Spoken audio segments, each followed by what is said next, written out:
Shalom teman-teman dan saudara-saudara sekalian, apa kabar? Saya yakin dan percaya teman-teman semua dan saudara-saudara sekalian masih tetap bersemangat, masih tetap sehat. Dan saya yakin dan percaya hidup tetap di dalam Tuhan. Hari ini di episode yang kedua di dalam program Ketahui dan Lakukan ini, saya akan membahas soal pertobatan. Di mana di episode sebelumnya, di episode yang pertama, saya membahas mengenai penginjilan, bagaimana kita sebagai hamba-hamba Tuhan dan orang-orang percaya memperkenalkan Yesus sebagai Tuhan dan Juru Selamat. Dan sekarang saya akan membahas mengenai pertobatan, bahwa pertobatan sangat penting bagi setiap orang-orang yang belum percaya. Mengapa? Karena buah dari penginjilan adalah pertobatan. Kita tahu bahwa semua orang telah berbuat dosa. Kita bisa lihat Roma 3 ayat 23 berkata, karena semua orang telah berbuat dosa dan telah kehilangan kemuliaan Allah. Di sini kita lihat bahwa ketika Adam dan Hawa jatuh ke dalam dosa, di saat itu juga Adam dan Hawa kehilangan kemuliaan Allah. Dibuktikan dengan bagaimana mereka merasa malu ketika mereka telanjang. Padahal ketika mereka di dalam kemuliaan Allah, mereka sedang bertelanjang, tapi mereka tidak malu.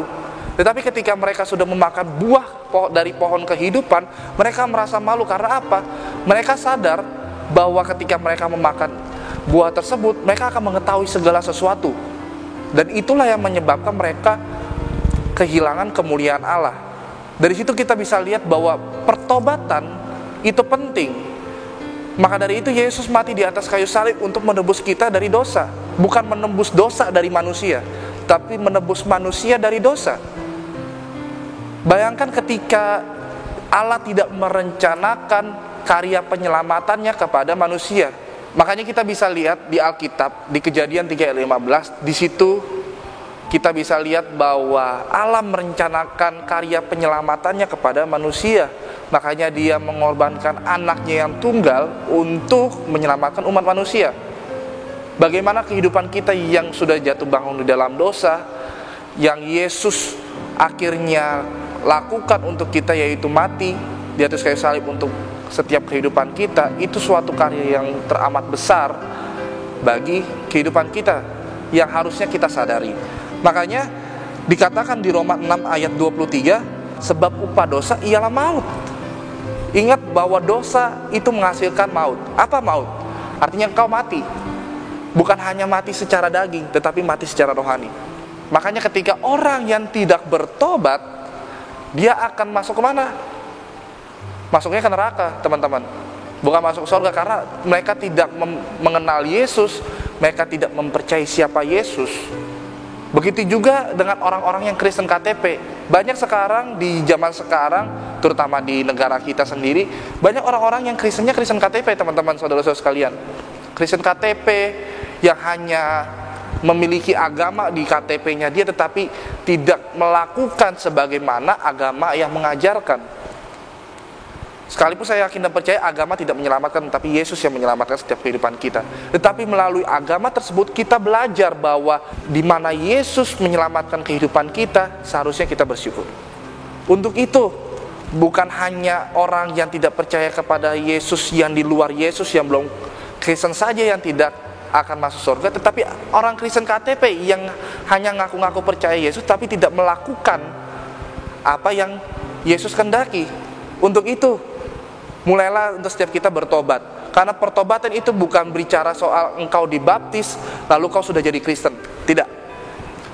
Karena dibaptis tidak menentukan engkau masuk surga atau tidak, tetapi perubahan karaktermu, perubahan sikapmu terhadap sesamamu, terhadap Tuhan, mengasihi Tuhan dan sesama, dan mengasihi diri sendiri. Untuk itu, orang yang bertobat atau orang yang lahir baru seharusnya melakukan sesuai apa yang ia sudah lakukan.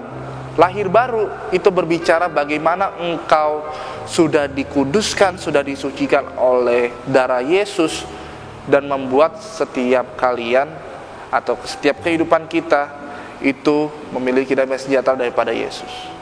Makanya di Kisah Para Rasul 3 ayatnya yang ke-19 dikatakan, karena itu sadarlah dan bertobatlah supaya dosamu dihapuskan, agar Tuhan mendatangkan waktu kelegaan dan ngutus Yesus yang dari semula diuntukkan bagimu sebagai Kristus.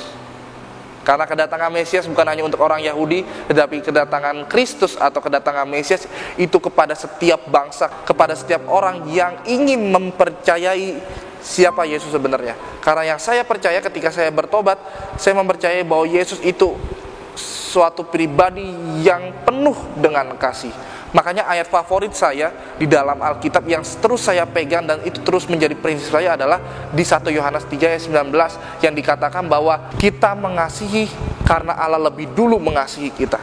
Saya bertobat karena kasih Allah kepada saya, dan saya yakin dan percaya kalian bertobat karena Yesus mengasihi setiap kalian.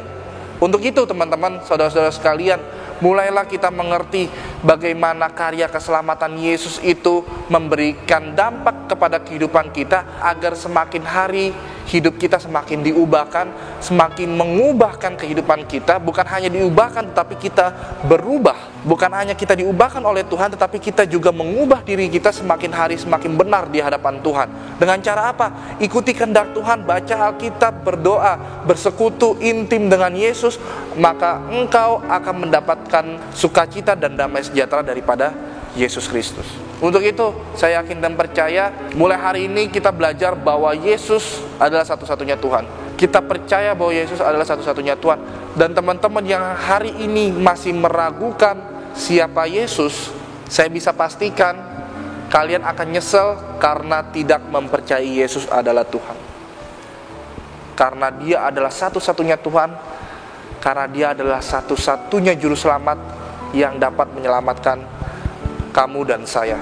Kesimpulan yang bisa saya ambil adalah bertobat dan berilah dirimu dibaptis. Sebelum kau dibaptis, ubah karaktermu, percaya sesungguhnya bahwa Yesus adalah Tuhan, baru kau dibaptis. Karena itu, pergilah, jadikan semua bangsa muridku, dan baptislah mereka dalam nama Bapa dan Roh Kudus. Saya memberitakan kepada teman-teman dan saudara-saudara sekalian, karena saya mengasihi saudara, saya yakin dan percaya teman-teman dapat diubahkan, dapat dipulihkan, dapat disempurnakan oleh karena kasih Yesus kepada setiap kita. Sukses buat teman-teman dan saudara-saudara sekalian. Tuhan Yesus memberkati setiap kita. Shalom.